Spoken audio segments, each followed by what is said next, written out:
મારે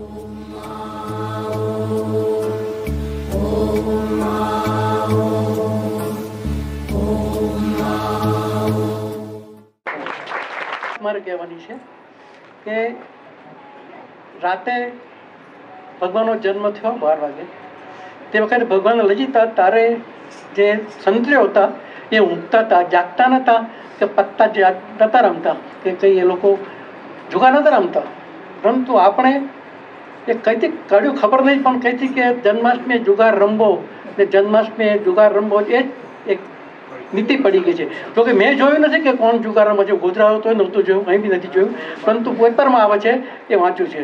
હવે આ જે ખોટું હતું તો આપણે પસંદ કર્યું, પરંતુ એના સારા ગુણો કૃષ્ણના પુરુષાર્થ, નિર્ભયતા, આ બધા ગુણો લેવા જોઈએ આપણે. એને બદલે આપણે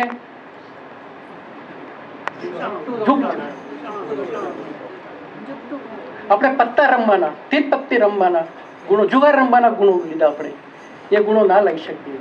અને મારું કહેવું એવું છે કે જન્માષ્ટમી દિવસે છઠે, સાતમે કે નવમે રમે તો વાંધો નથી, પણ જન્માષ્ટમીને દિવસે જે કોઈ પાના પત્તા રમે છે, જે જુગાર રમે છે, એનો નેક્સ્ટ જન્મ ભિખારી તરીકે જન્મ થાય છે. આ વાત બધા નોંધી રાખ્યા. સત્ય છે, હકીકત છે, સત્ય છે.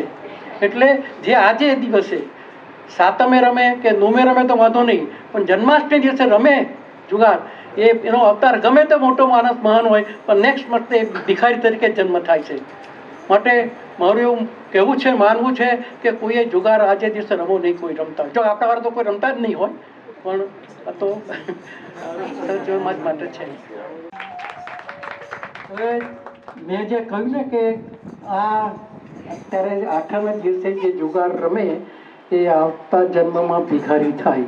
તો તમારો જો મિત્ર વર્ગ કે બહારના કોઈ બી માણસો રમતા હોય તો તમને આ વાત કાને નાખજો કે તમારો નેક્સ્ટ બર્થ આ રીતે થશે, તો ભિખારી રીતે જન્મ લેશો.